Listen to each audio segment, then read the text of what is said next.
Nabalitaan nyo ba itong iPhone glitch incident na nangyari noong 2016?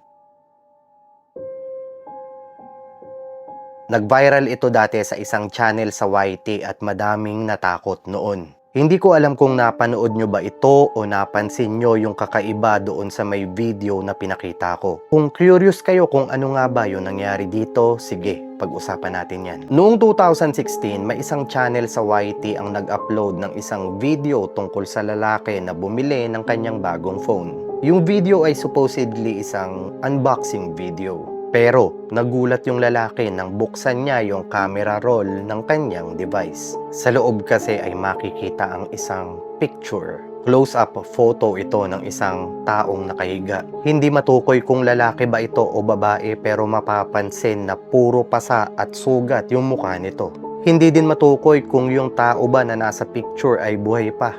Sa sobrang takot ng lalaki ay bumalik siya sa store kung saan niya nabili yung phone. Agad niya itong pinakita at nagsagawa sila ng full factory reset. Umuwi siya ng bahay, dala-dala ang phone, iniisip na okay na ang lahat. Pero pag-check niya ng camera roll ay nandoon pa din ang nakakatakot na litrato. Ayon sa mga netizens na nakapanood ng video, ang nangyari ay maaring glitch lamang sa system. May mga nagsasabi din na yung phone ay maaring galing sa deep web. Maari daw na may naunang nagmamay-ari ng phone bago pa ito nabili ng lalaki sa store. Kayo, ano sa tingin nyo ang nangyari dito? Totoo kaya ito o gawa-gawang kwento lamang?